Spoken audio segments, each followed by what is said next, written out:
Ahí como yo les puse, yo sé que ya queremos irnos de descanso, estamos con un ojo en la Semana Santa y todavía otro terminando nuestras actividades.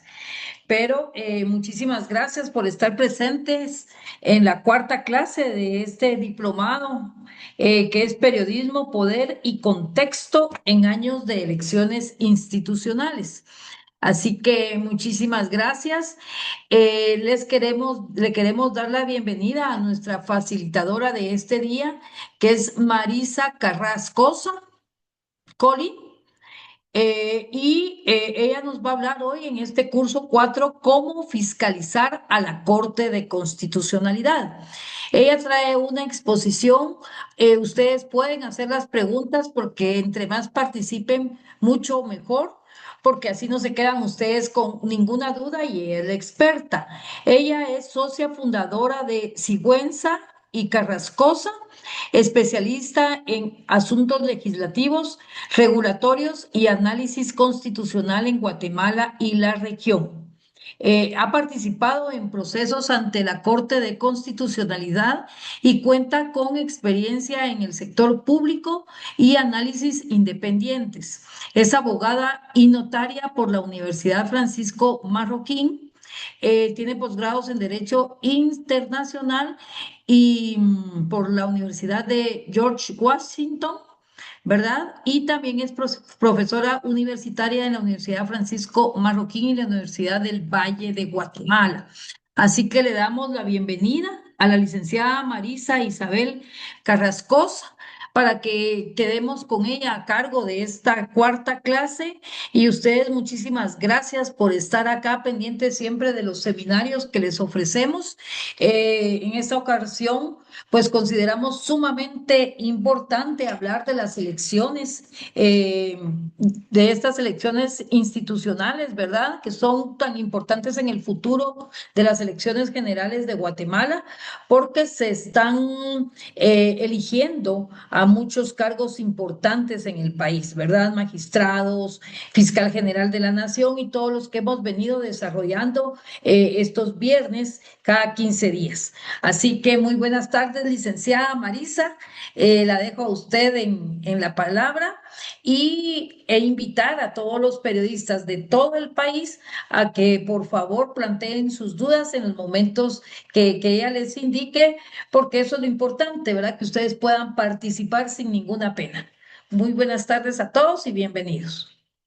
Muchas gracias, licenciada Frese, y muchas gracias a la Cámara del Periodismo por la invitación y sobre todo a todos ustedes por estar aquí hoy, un viernes con calor o lluvia en otros lados. Y la verdad es que un gusto estar con todos estos periodistas de todas partes de Guatemala. Quisiera yo tener el tono de voz de todos porque tan bonito cuando se presentaron.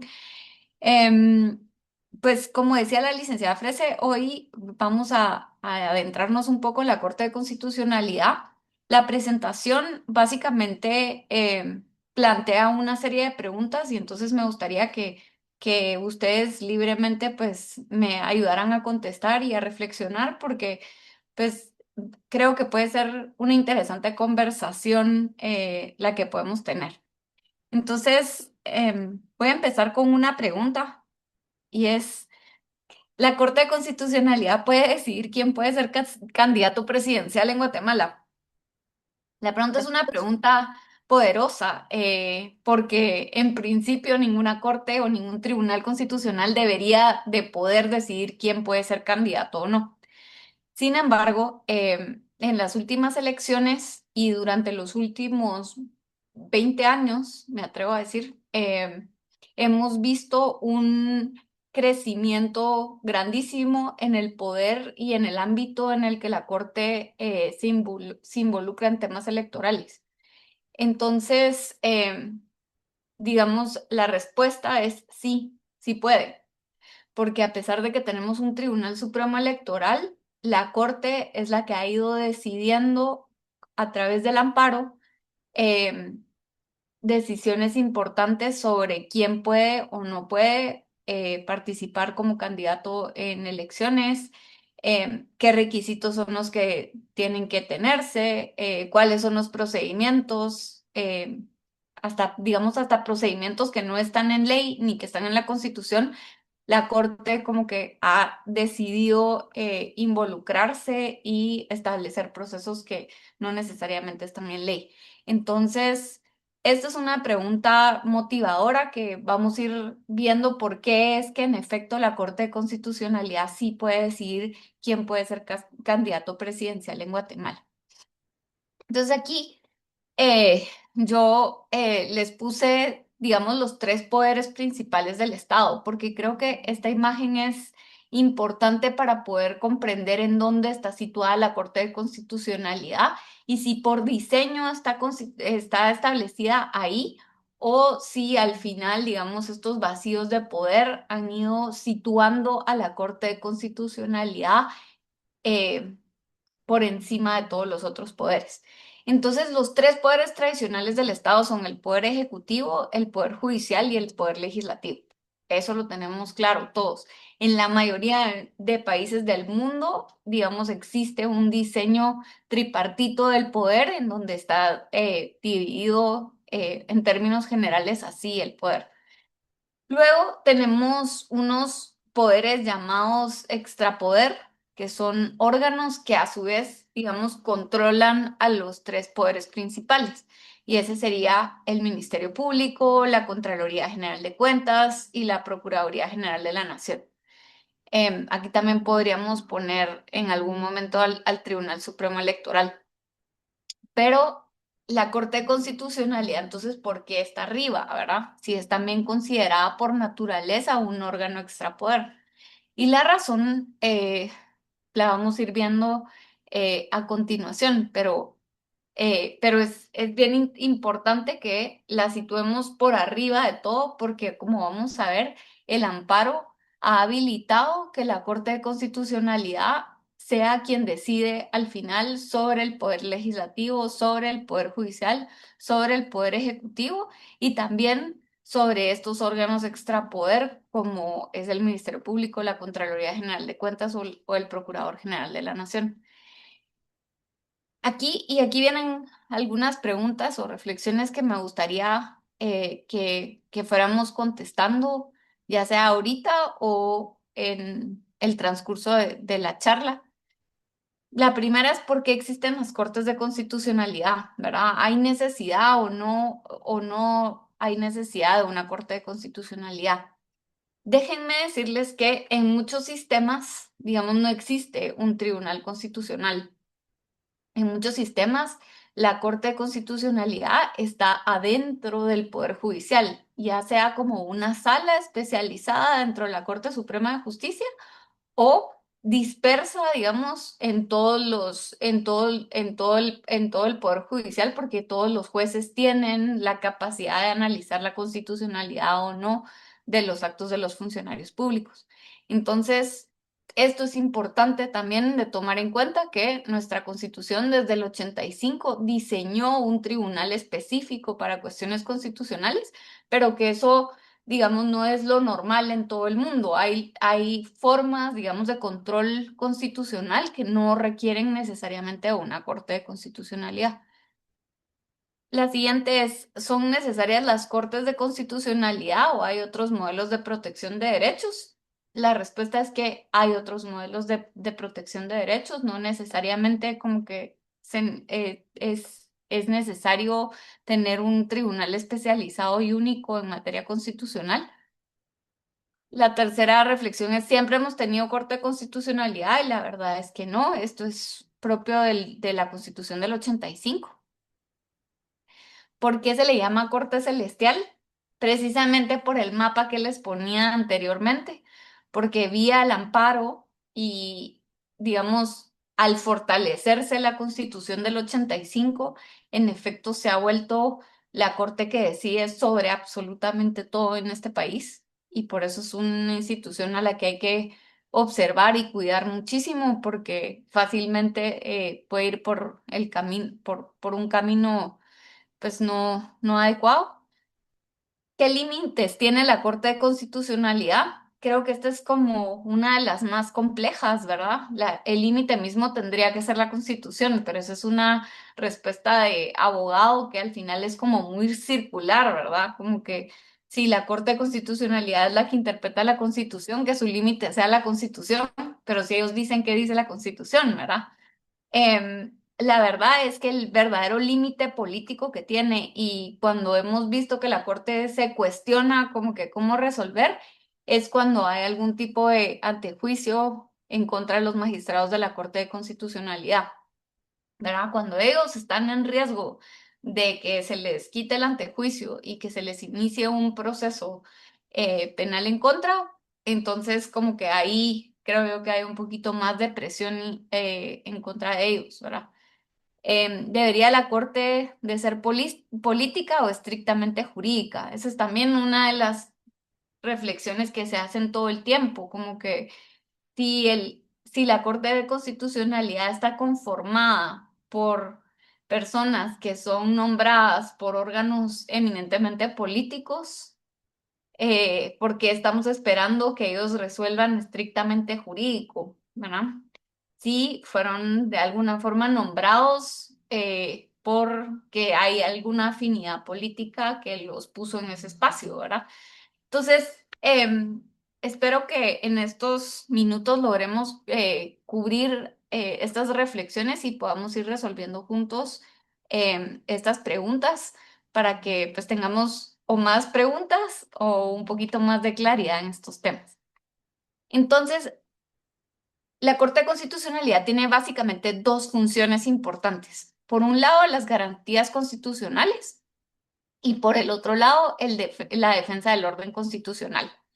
Entonces, si nosotros fuéramos a analizar por criterio a quién sirven las garantías constitucionales, la respuesta sería efectivamente están para servir a los ciudadanos y protegerlos del Estado, ¿verdad?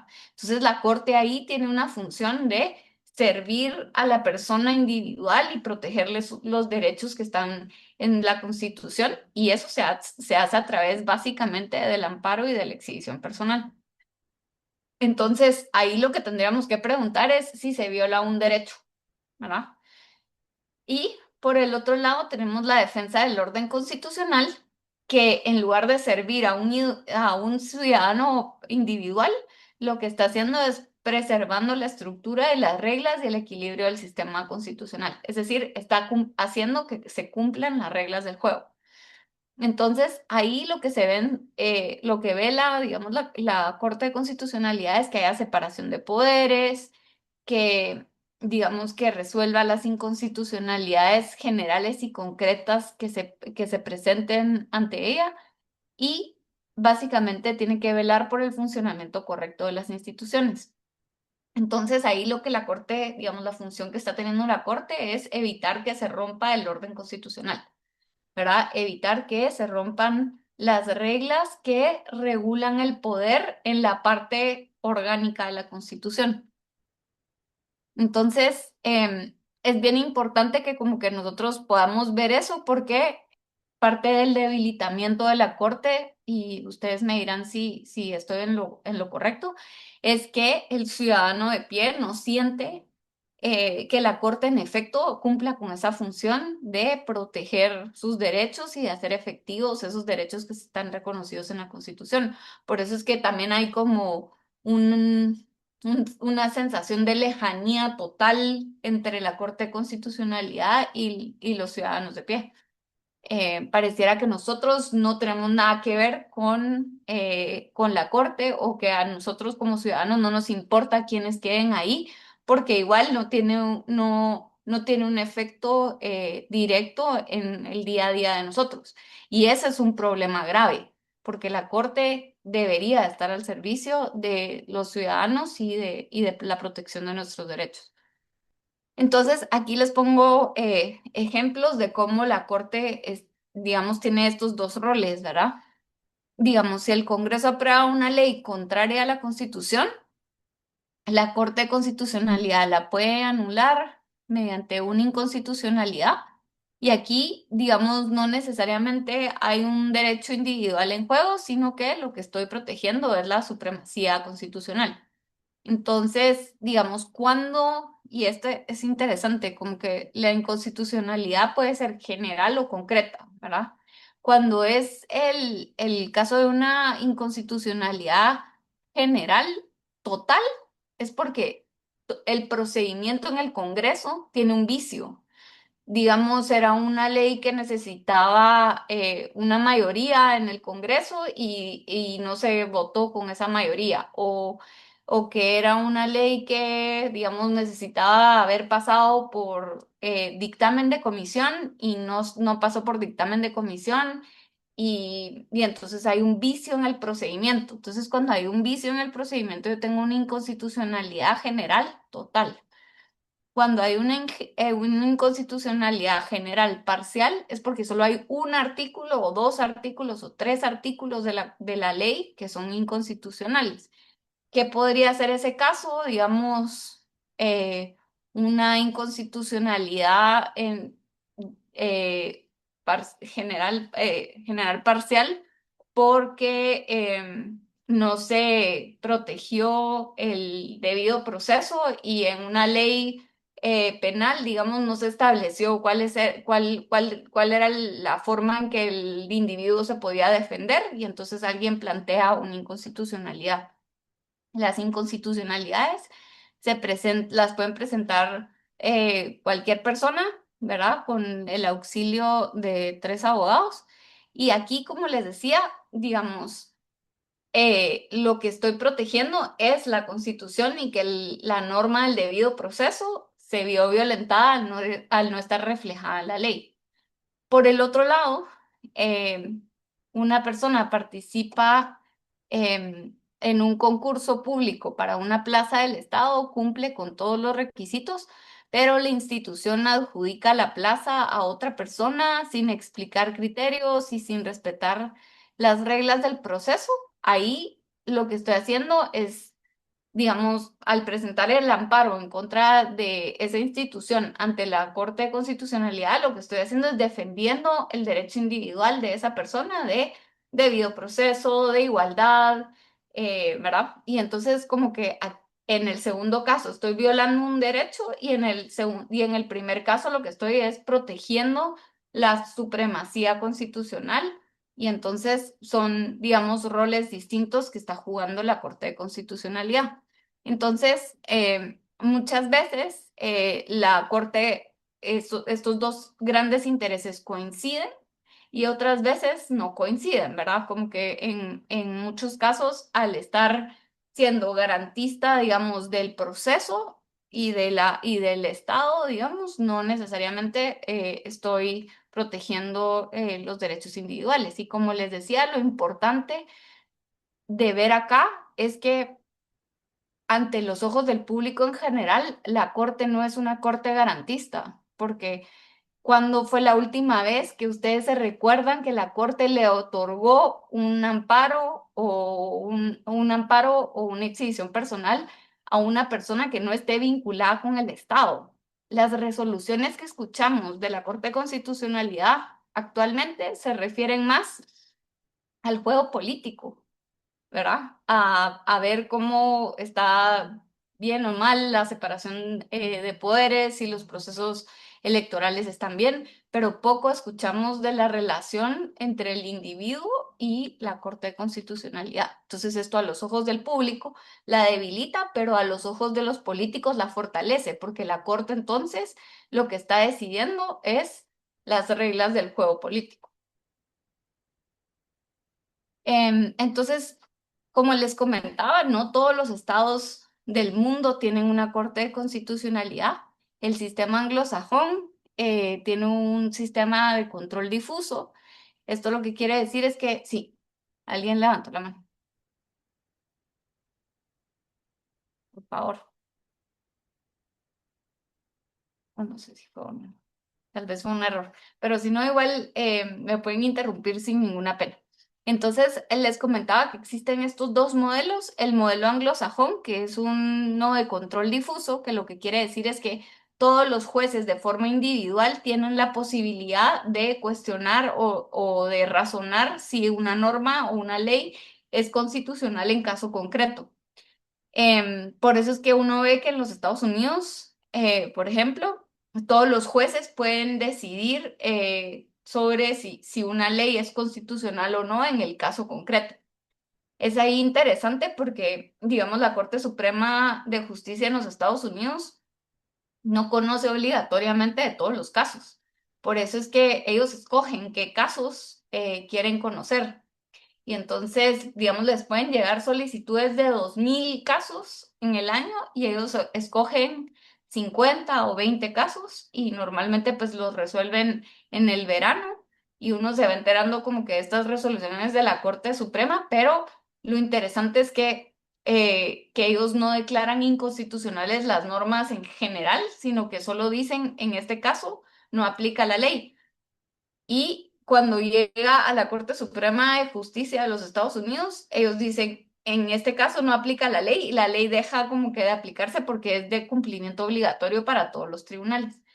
En el caso civilista o en el de control concentrado, solo existe un tribunal especializado que puede estar dentro de la Corte Suprema de Justicia o puede ser un ente aparte, como es el caso de un tribunal constitucional como el que tenemos nosotros.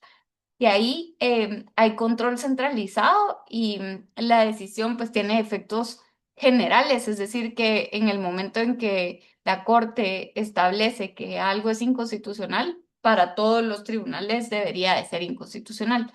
Entonces, Guatemala tiene un modelo principalmente concentrado, pero tiene también rasgos mixtos porque como ustedes bien saben, también un juez de primera instancia o un tribunal de apelaciones puede declarar en caso concreto una inconstitucionalidad o puede conocer de amparos. Entonces, nuestro sistema tiene ambos y por eso se le llama también un sistema mixto, porque tenemos un tribunal constitucional, pero aparte todo el Poder Judicial tiene capacidad de conocer de garantías constitucionales.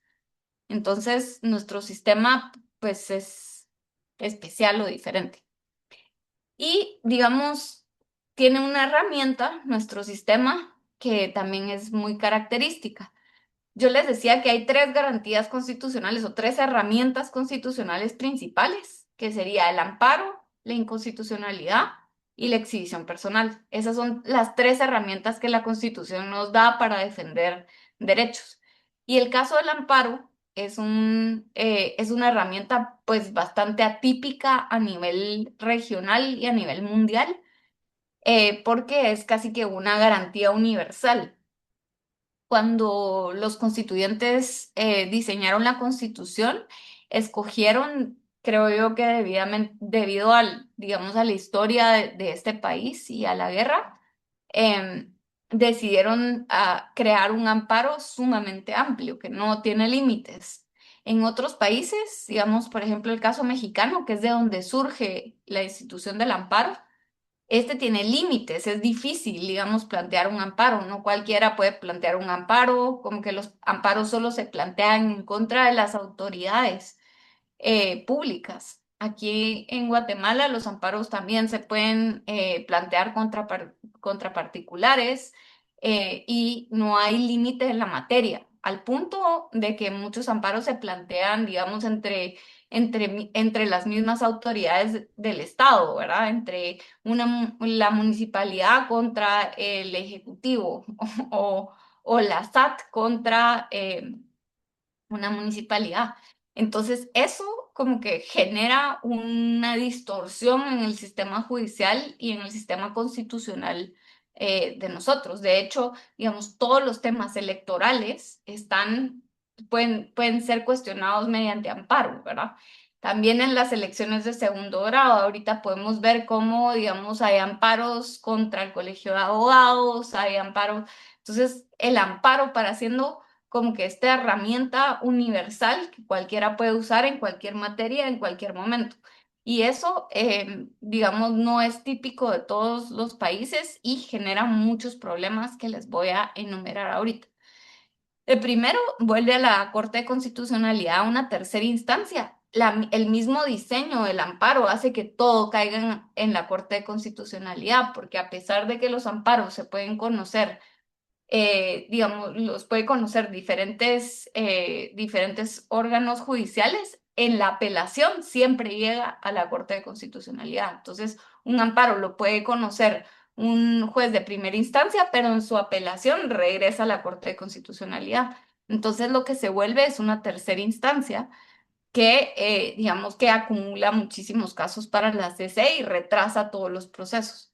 Y luego, pues los actores políticos han utilizado el amparo para retrasar decisiones, para bloquear procesos y también para ganar tiempo, ¿verdad? Muchas veces estas, o les diría que estas son casi que las tres razones por las que se utiliza el amparo y es un uso indebido del amparo, total y absolutamente, ¿verdad?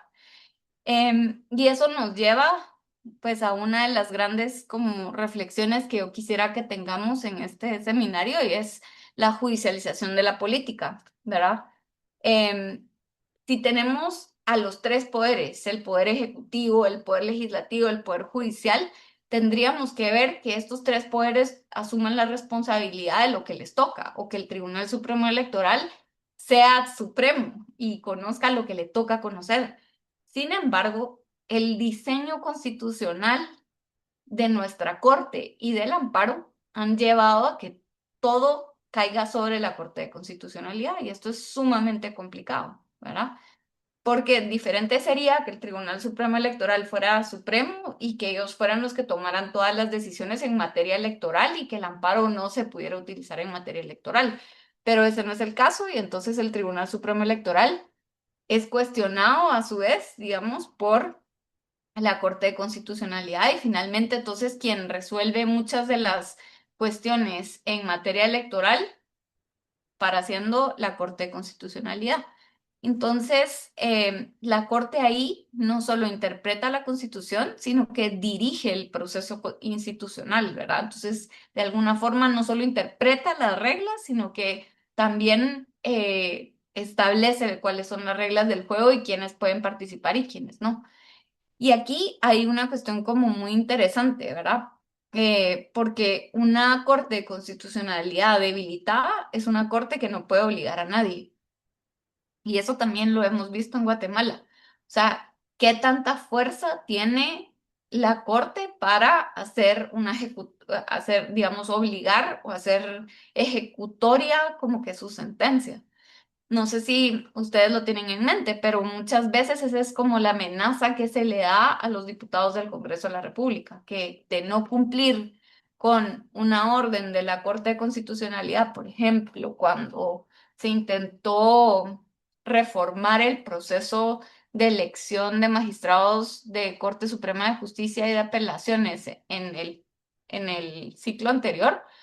Lo que pasó fue que la Corte estableció un nuevo proceso legislativo y los diputados pues estaban amenazados de que de no cumplir con la sentencia que los obligaba a de viva voz calificar a cada uno de los candidatos para magistrado, iban a caer en un incumplimiento y en un delito, ¿verdad?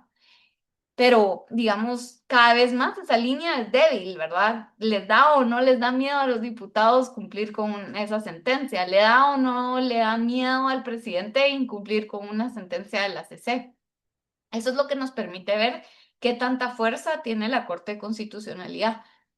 Como les decía, una corte puede correr el riesgo de que nadie le haga caso o, al contrario, puede volverse un actor tan fuerte que es el único actor político que realmente importa, ¿verdad? Y entonces los otros tres poderes se anulan porque realmente donde está la fuerza es en esta corte celestial o en esta corte constitucional que ya no tiene ningún límite porque esos tres poderes y los otros extrapoderes le cedieron el poder en tomar la decisión, ¿verdad? Y digamos, difícilmente las cortes eh, te rechazan como que esa fuerza, ¿verdad? Como que no es común que uno oiga que la corte decida no resolver porque eso está fuera de su jurisdicción. Todos los magistrados de las cortes de constitucionalidad en Guatemala como que no han rechazado el poder y no han dicho esto está fuera de mi jurisdicción, se lo regreso al Congreso y que el Congreso resuelva. O esto está fuera de mi jurisdicción, se lo dejamos al Tribunal Supremo Electoral para que él resuelva, porque esto está fuera de mi ámbito. Ninguno piensa así. Todos piensan que la Corte de Constitucionalidad abarca todos los ámbitos porque el amparo está diseñado de esa forma. Em, entonces, ¿qué leyes regulan la Corte de Constitucionalidad? Pues primero y obviamente la Constitución Política de la República establece su diseño del artículo 268 al 272. Ahí vemos cómo se crea la Corte de Constitucionalidad, pues que tiene sus 5 magistrados titulares, sus 5 magistrados suplentes, sus funciones generales, eh, y este carácter de tribunal permanente que tiene la Corte de Constitucionalidad. Y luego tenemos la otra herramienta, que es la Ley de Amparo, Exhibición Personal y de Constitucionalidad, que es la que regula toda su organización. Sí, Renaldo.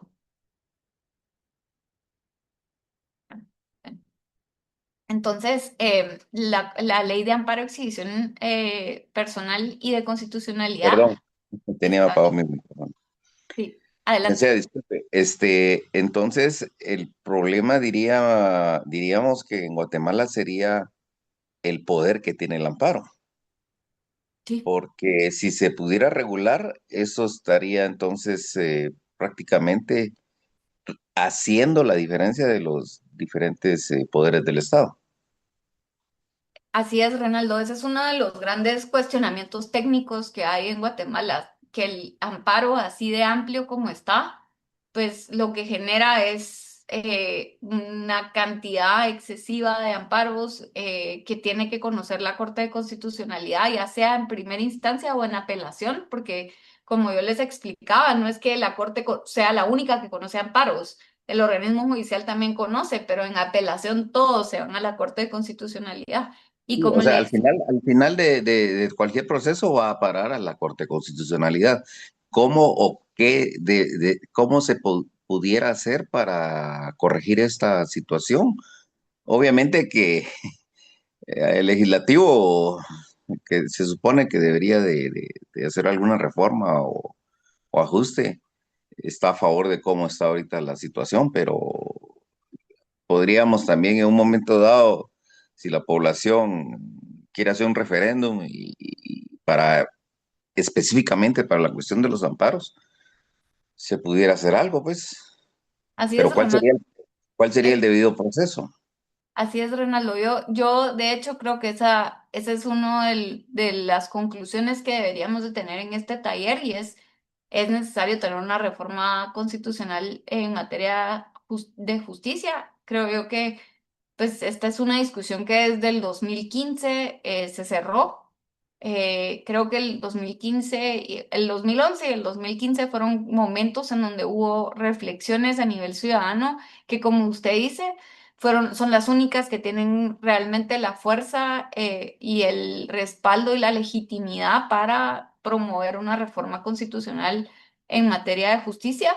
En ese momento, ustedes recordarán que se quedó, digamos que se planteó la reforma y que pues la misma no avanzó, pero también no avanzó porque lo que pasa es que había consensos en algunas cosas y habían otros temas donde no había consenso, y la reforma no se circunscribió al tema de justicia, al tema de elección de magistrados, a su plazo, al amparo, sino que incluyeron otros temas como derecho indígena y acceso a la justicia de forma oral y otras cosas que donde no necesariamente había consenso, y ahí se quedó estancada esa reforma.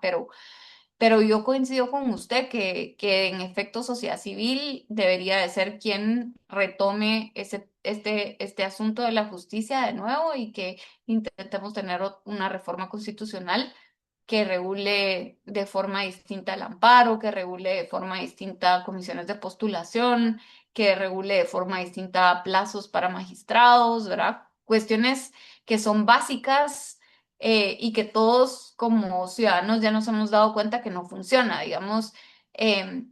Y desde la perspectiva técnica, le diría yo que no hay ningún país en el mundo que tenga a los magistrados, digamos, que que sujete la elección de magistrados de apelaciones a un proceso político como el que tiene Guatemala, en el que se elige Corte Suprema de Justicia y todos los magistrados de apelaciones en un mismo momento.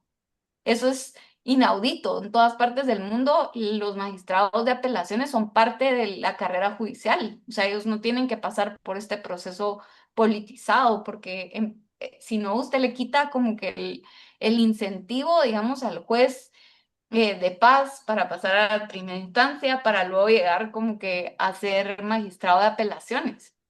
Esa es la lógica de una carrera judicial. Solo en este país como que tenemos un sistema que politiza ese proceso al mismo tiempo de la Corte Suprema de Justicia, ¿verdad? Entonces, en efecto, hay cuestiones de diseño de nuestra Constitución, Renaldo, que no están bien y que deberían de ser el tema de discusión de todos los ciudadanos en Guatemala. Buenas Sí, tardes, Flor Ortiz. Sí, Flor María. Gracias. En este caso, ¿cuál sería para usted las reformas o los nuevos métodos que tendría que tener pues como ley, ¿verdad? La Corte Suprema de Justicia, ya pues que hay bastantes como irregularidades en algunos procesos recientes en casos X, ¿verdad? Entonces, ¿cuáles serían para usted como algunas mejoras que se tendrían que hacer sí o sí? Gracias. Gracias, Flor de María. Pues digamos, lo primero que le diría yo que yo cambiaría es este tema de los magistrados de apelaciones, ¿verdad? Digamos, si uno ve el organigrama del Poder Judicial, uno va a encontrar hasta abajo, digamos, los jueces de paz, después arriba los jueces de primera instancia, y ahí termina la carrera judicial en Guatemala. Como les decía, en ninguna parte del mundo es así, porque digamos, el siguiente peldaño de la carrera judicial son los magistrados de apelaciones. Entonces, en principio, como que yo sacaría ese proceso de elección de magistrados de apelaciones del proceso de cambiarlos cada 5 años, ¿verdad? Eso sería lo primero. Lo segundo sería que tanto en Corte de Constitucionalidad como en Corte Suprema de Justicia, usted no cambia a todos los magistrados de un solo, sino que usted hace elecciones escalonadas. Entonces, usted no va a ver que una Corte de Constitucionalidad cambie de romplón en ningún país, solo aquí.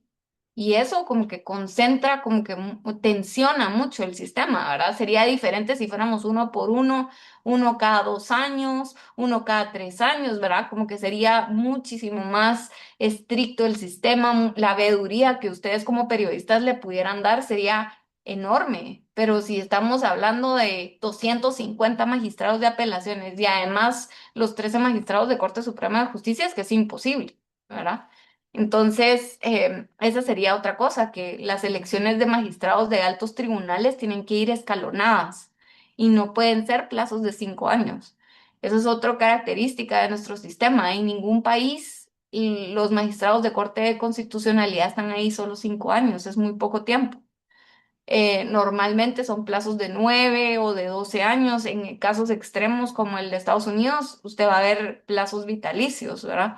Pero eso lo que nos permite es independencia judicial, porque usted quiere, digamos, tal vez al primer año, al segundo año, al tercer año, al cuarto año, el magistrado todavía se siente vinculado con quien lo eligió, ¿verdad? Con los diputados que lo eligieron, pues sentirá que les deben algún favor, ¿verdad? Pero ya a los 6 años o a los 5 años tal vez ya no. Y eso es lo que usted, lo que el diseño constitucional debería de buscar, ¿verdad? Que usted esté alejado de la presión de quien lo eligió. Si el presidente que lo eligió ya no está, pues entonces también usted tiene más libertad, ¿verdad? La otra cosa es que solo en Guatemala existe, digamos, este sistema en donde la elección de magistrados de Corte de Constitucionalidad, eh, la USAC y el Colegio de Abogados tiene algo que decir. En ningún país como que existe eso, ¿verdad? Eso es una característica propia del sistema guatemalteco que a mi modo de ver lo que ha hecho es debilitar la academia y debilitar Tengo también una los pregunta.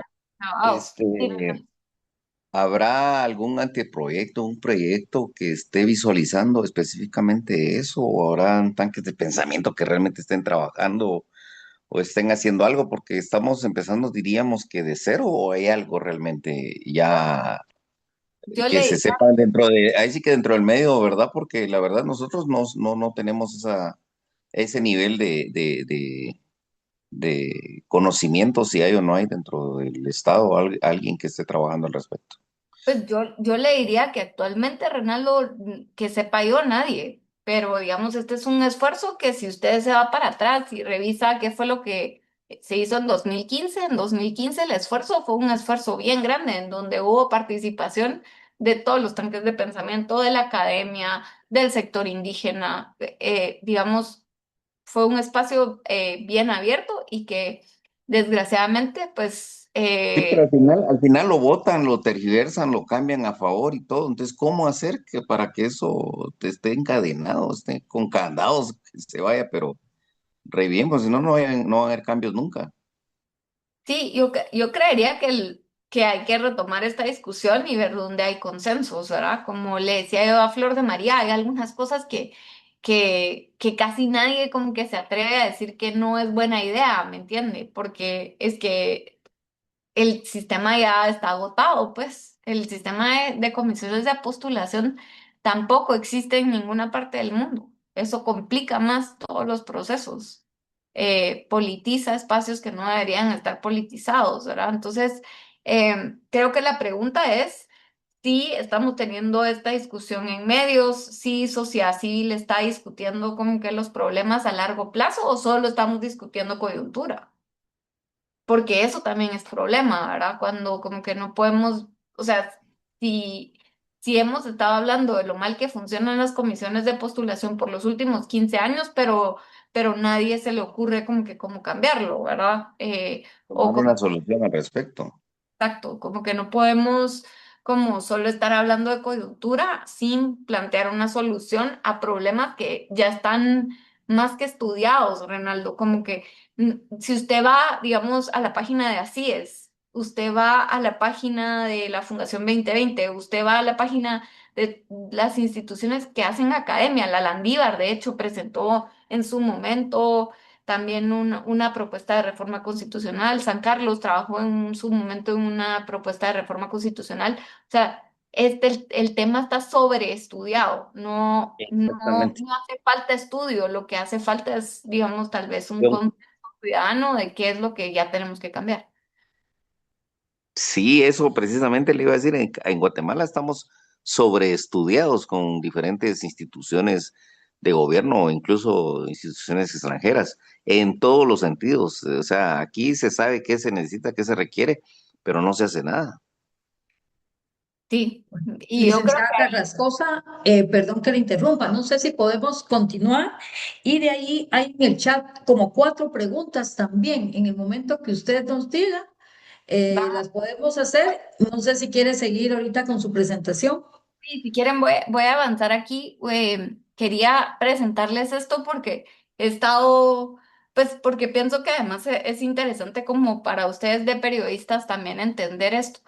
En principio, la Corte de Constitucionalidad no resuelve de cero, ¿verdad? Sino que siempre como que, digamos, ya ha revisado ese asunto y sobre todo ahorita que venimos a época preelectoral y electoral, es importante que ustedes comprendan la importancia de las líneas jurisprudenciales y de los cambios o de la referencia que la Corte de Constitucionalidad está haciendo en sus decisiones porque siempre es importante preguntarse si esa es la primera vez que la CC tiene que decidir sobre esto o si la CC ya ha resuelto sobre ese tema y si ha resuelto igual o está cambiando. Porque en principio la Corte, cuando tiene tres fallos contestes en su jurisprudencia, en el mismo sentido, lo que se genera es una cuestión que se llama doctrina y esa debería de ser obligatoria para la CC.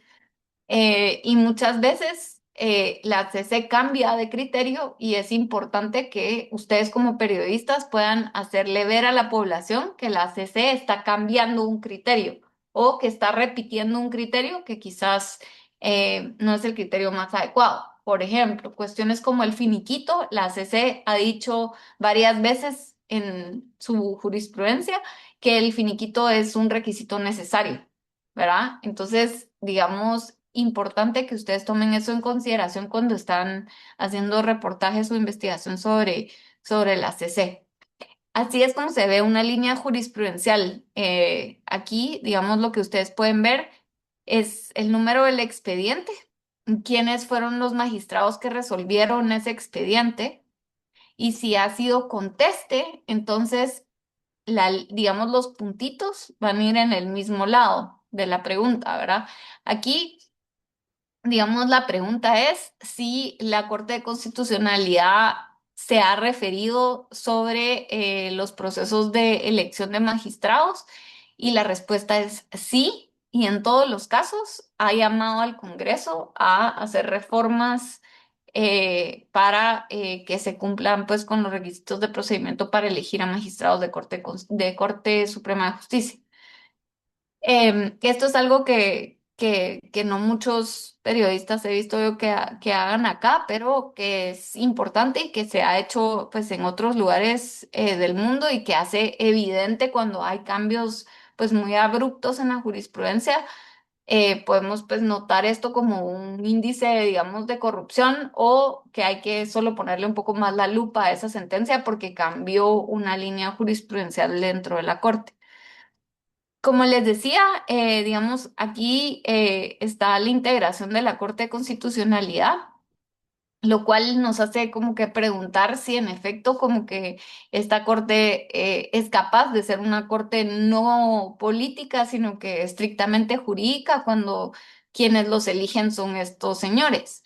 Pero la pregunta no es realmente si la independencia se basa solo en quién los eligen, sino más en este tema de acá, de los 5 años del cargo que yo le decía a Flor de María.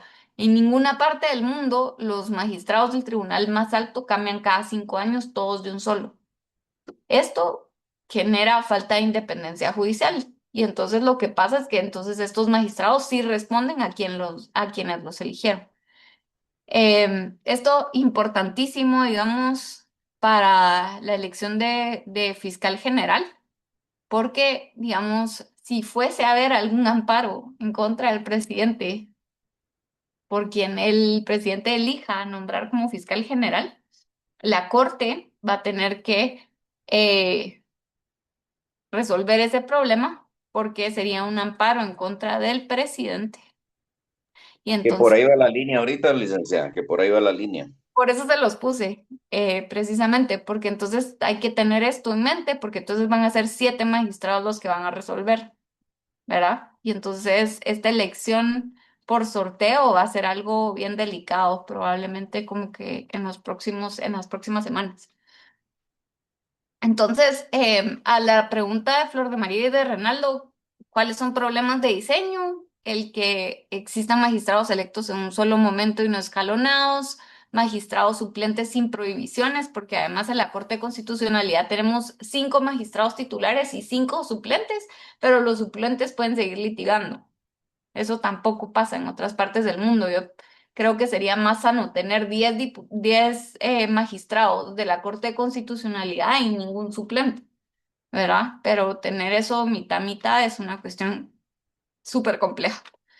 Luego tenemos politización de academia y colegio de abogados, plazos muy cortos que generan falta de independencia, amparo sin límites y la presidencia por un año, ¿verdad? Que eso también genera un problema tanto en la Corte de Constitucionalidad como en la Corte Suprema de Justicia, porque todo el tema de recursos humanos, de recursos de administración, cambia cada año y eso es problemático, digamos, debería de haber un servicio, una ley, un reglamento de servicio civil en la Corte de Constitucionalidad que permita como que a la institución crecer independientemente de quién sea el magistrado presidente. Y por último, entonces, como conclusión, les plantearía que sí importa quién integra la CC, pero importa más su diseño y por lo tanto nos debería importar como periodistas y como ciudadanos ver cómo cambiamos el diseño de la Constitución, porque como está, tiene problemas. No importa que tengamos a los 10 mejores magistrados titulares y suplentes de la Corte de Constitucionalidad. Son personas y naturalmente pues, se van a corromper si tienen poder absoluto como tiene la Corte de Constitucionalidad en Guatemala. Entonces, ¿qué ha pasado con las reformas constitucionales en materia de justicia? Pues hay muchas explicaciones para eso. Desde que eso fue un problema de CICIG, pasando porque digamos que el Congreso tampoco ha sido, digamos, no ha respondido como que a este clamor ciudadano. Pero yo creo que sí hay evidencia, tanto académica como en la realidad práctica que estamos viendo ahorita, de que el sistema pues necesita renovación si queremos, o sea, si pretendemos tener justicia independiente en este país. Así que con eso terminaría yo el taller de hoy. Ahí no, creo que habían ciertas preguntas que podemos ir resolviendo antes de terminar la sesión. Sí, licenciada Carrasco, si quiere le leo algunas. Carlos Civil dice, el CAL ha planteado por la cuestión de que no dan posesión a los electores de la USAC. No sé si te estamos con esa. Y también, Carlos Civil, aparte de los abusos de amparo, las resoluciones dictadas, algunas de ellas fueron con sesgos políticos. Sí, digamos, yo ahí eh, plantearía precisamente que el problema es que tenemos que darle pues más seguimiento a la Corte de Constitucionalidad para ver si en efecto como que es la primera vez que tiene que resolver de esto o ya ha resuelto anteriormente esto, ¿verdad? Ese tendría que ser como nuestro primer parámetro, ver si la Corte anterior o esta misma Corte resolvió de la misma forma un caso anterior o no, porque a veces también el que no nos guste la resolución de la Corte de Constitucionalidad no la hace no hace que sea sesgo político, no, el derecho, y eso es algo complicado, no es 2 más 2 es 4. Y entonces tenemos que tener claro de que la interpretación de algunos jueces va a ser diferente o sea, digamos, no va a haber necesariamente coincidencia de todos los jueces y de los mismos argumentos todo el tiempo. Pero lo que tenemos que poder ver es si hay argumentos y si esos argumentos se han planteado anteriormente, si esos argumentos son legítimos o si el magistrado está inventándose una cosa que nunca nadie antes ha planteado y ha dicho y que no está suficientemente razonada, ¿verdad? Fíjese que relacionado con el tema que usted está tratando, Pedro Sarabia hace una pregunta. Dice, ¿se pueden reformar las funciones de la Corte de Constitucionalidad? Porque cada magistratura interpreta la Constitución a su antojo, como en el caso de Surri y Ríos o en el caso de Semilla, menciona ella. Sí, digamos, ese es el problema cuando la Corte empieza a resolver temas electorales y no hay como que congruencia en sus decisiones. Si yo, digamos, en materia electoral, sería interesante que empecemos a ver como que cuáles son las líneas jurisprudenciales, ¿verdad? ¿Por qué y quiénes hicieron ese cambio como que en la decisión del caso de Suri o más para atrás, digamos, en la misma, cuando se le permitió a Efraín Ríos Montt ser candidato presidencial? O sea, esos son hitos en donde hay cambios de interpretación jurisprudencial que tienen que ser alertas de corrupción, ¿verdad? O sea, no es coincidencia cuando la Corte hace estas interpretaciones que para todos nos son extrañas, ¿verdad? Si habían prohibiciones en la Constitución, digamos, el caso de los Ríos Montes es un caso, pero el caso de Sandra Torres también es un caso, ¿verdad? Ahí, ahí podemos ver que hay problemas de independencia judicial. Hay otra de Fernando Castro, licenciada. Dice, ¿por qué razón el Colegio de Abogados no promueve una reforma de elegir magistrados por medio de elección? ¿Verdad? No, yo creo que sería bonito de que quienes están preguntando en el chat levanten la mano y lo hagan personalmente, ¿verdad, licenciada también? Sí, sí, sí, con mucho gusto. Em, digamos, el Colegio de Abogados, creo yo que con la nueva presidente, pues tiene una oportunidad para sacar el tema, para discutir el tema. Creo yo que después de la elección de fiscal general va a haber como que un espacio para que ustedes como periodistas empiecen a presionar y a cuestionarle tanto a quienes tienen capacidad de presentar reformas constitucionales como a quienes están alrededor, porque digamos en el caso del Colegio de Abogados ellos no pueden presentar reforma constitucional, pero otros actores sí, y es importante que ustedes los puedan cuestionar y les digan qué están pensando, ¿verdad? Como que si van a hacer caso omiso, como que de todas las recomendaciones de los académicos y de los organismos internacionales, o qué vamos a hacer con un sistema que evidentemente está saturado, ¿verdad?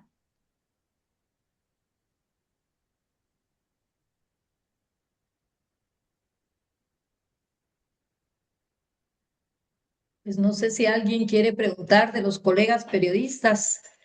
Pueden levantar ahí su mano, abrir su micrófono y por favor participar, nos encantaría. Aquí hay Usted, una que me gustó mucho de Winter Catalán.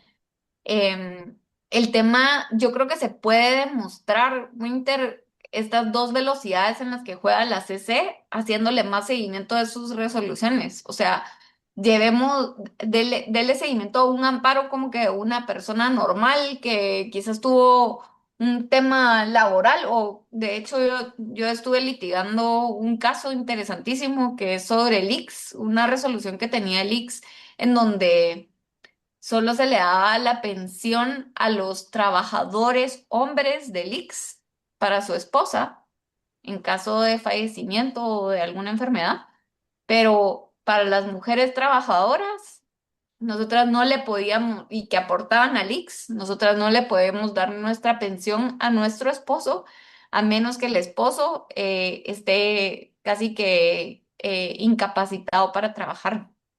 Entonces, esa es una situación bien evidente de desigualdad. Presentamos una inconstitucionalidad, la ganamos, pero ¿qué tal que el ICS como que sigue resolviendo en contra de estas señoras que han trabajado y han aportado al ICS toda su vida? Porque ellos interpretan que la inconstitucionalidad no aplica de forma retroactiva, sino que solo para adelante.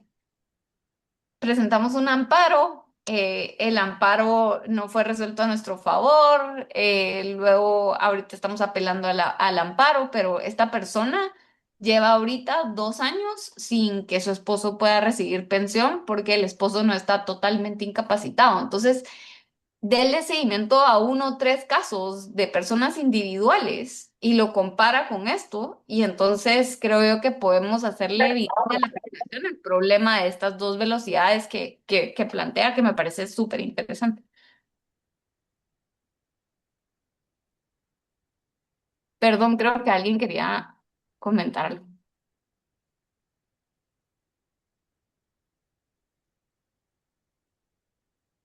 Luego hay otra pregunta aquí de alguien de apellido Orellana que también me parece interesante. ¿Se debe reformar la Constitución? Sí, definitivamente se tiene que reformar la Constitución. O sea, esto debería de ser el centro de la discusión política en Guate. Como que hay que reformar la Constitución en materia de justicia, y esto debería de llevarnos a un consenso ciudadano en qué temas, ¿verdad? Sí, don Luis, adelante. Gracias, licenciada. Muy buena tarde. Usted mencionaba ahorita al ICS, eh, que es una entidad autónoma, y lo mismo pasa con la San Carlos. ¿Cómo podría, por ejemplo, en el caso, en la situación coyuntural de la universidad, precisamente de lo que se dio a conocer en algunos medios entre ayer y hoy sobre la resolución del Consejo Superior Universitario de cerrar físicamente el campus por 4 meses, justamente cuando vienen las elecciones para nuevo rector? ¿Hasta dónde puede actuar la CC en este caso? Sí, mire, ahí es donde como que vamos a ver si es una CC. A ver, sí. yo les planteaba los dos paradigmas. Tengo una CC débil a la que nadie le hace caso, que ya se ha dado, digamos, el caso donde como que se empieza a discutir. De hecho, como que el presidente Morales, recordarán ustedes que decía que él no iba a cumplir con resoluciones de la Corte de Constitucionalidad. Entonces, se puede dar ese caso en donde si la Corte no tiene suficiente respaldo, sus decisiones al final como que son como ir y llover, o una Corte muy fuerte en donde se concentre muchísimo poder y que sí se haga valer. O sea, cuando uno revisa como que la historia constitucional de Guatemala, la gran fuerza que tiene la Corte de Constitucionalidad se la dio el Serranazo. Ahí lo que pasó fue que el golpe de Estado, digamos, quien lo paró fue la Corte de Constitucionalidad con el apoyo del ejército. Como les decía, mucha de la fuerza que también tiene la Corte es si la Corte plantea que al incumplir su sentencia, esas personas pueden irse a la cárcel por iniciárseles un proceso penal en contra por incumplimiento de una orden de la Corte de Constitucionalidad. La cosa es que, ¿qué fiscal va a hacer valer eso? ¿Me entienden? Y qué complicado cuando un magistrado suplente y un magistrado titular fue electo, digamos, con el apoyo del rector de la San Carlos. Esos son los problemas y las tensiones en las que estamos y que al final todo recae en la Corte de Constitucionalidad, ¿verdad? En otro sistema, digamos, si tuviéramos un fiscal general que tuviera un poquito más de conciencia y le estuvieran dando importancia como que a este tipo de casos en donde evidentemente hay ilegalidades y obstrucción a un proceso electoral, habría como que otros actores, ¿verdad? Pero no, nosotros queremos que la CC resuelva todo y ese es también parte del problema. Sí, Conrado. Buenas tardes, ¿me escuchan? Sí.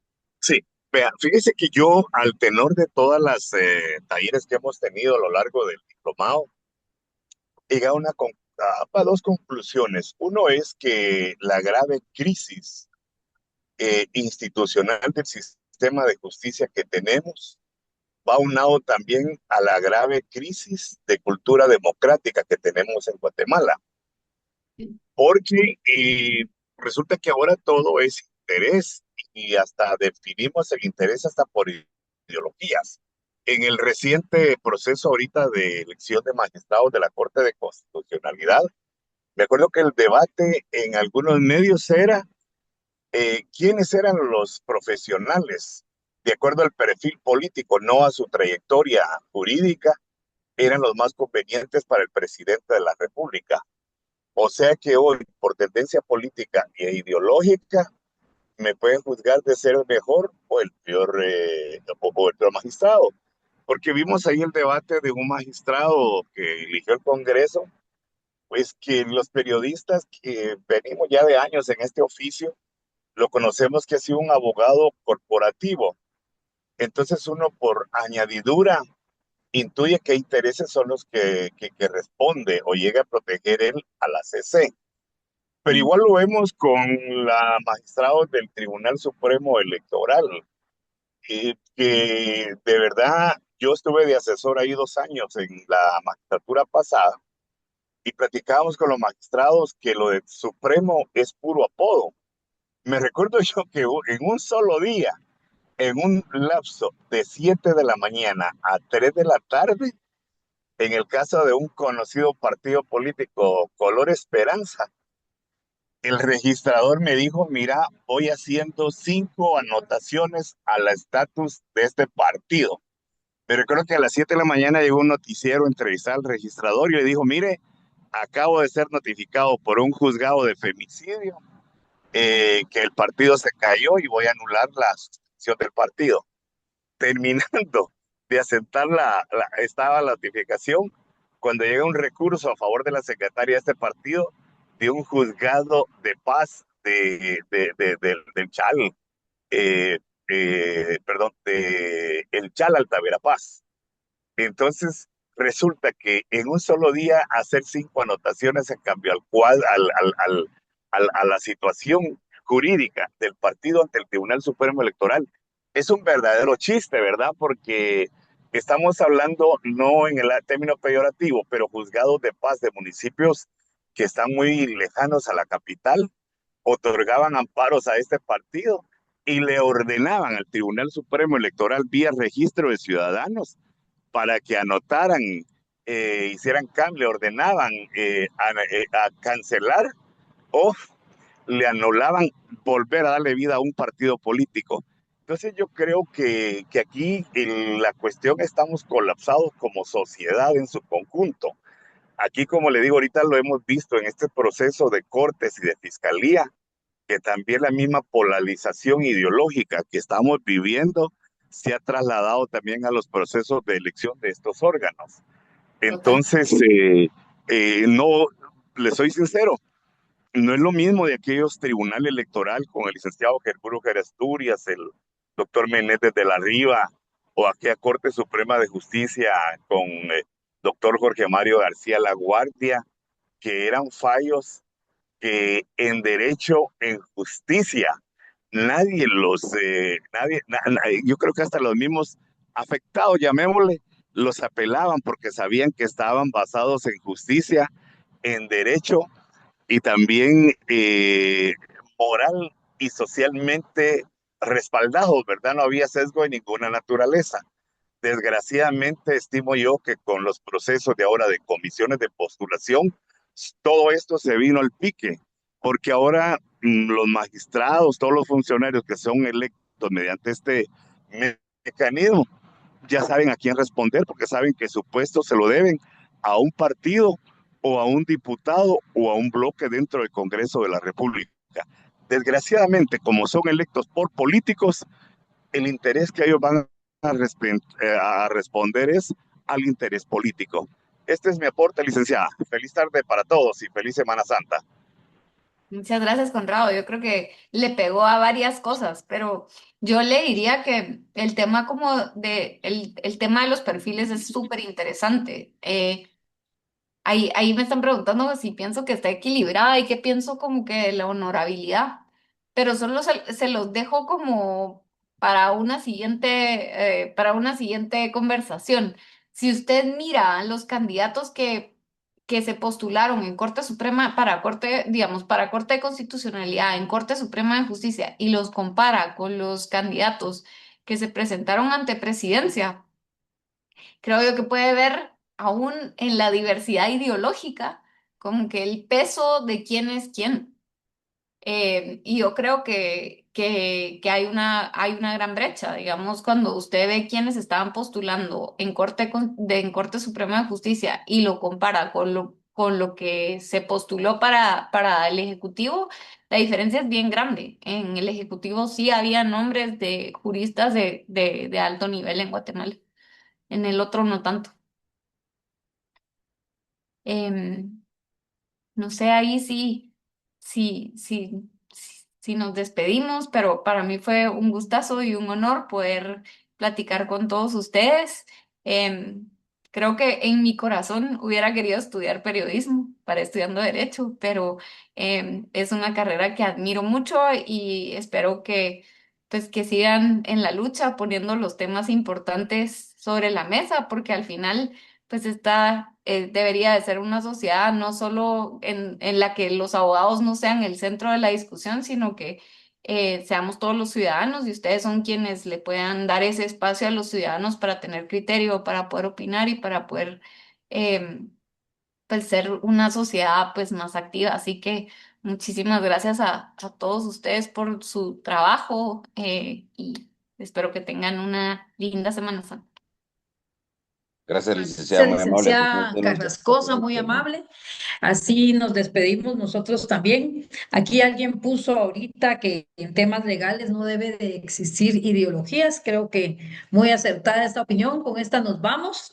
Que tengan una bendecida Semana Santa para quienes participen, para todos y para quienes participan en actos litúrgicos, pues también que la pasen muy bien y para quienes descansan, pues les mandamos un fuerte saludo. Que la pasemos todos bien con precaución. Muy buenas tardes, nos vemos en 15 días. Amigos, ya sería la última fase del seminario, nos quedan 2 clases nada más. Feliz Gracias, Muchísimas tarde. licenciada. gracias. Saludos desde Gracias. Guastatoya. Feliz Adiós, descanso. buenas tardes.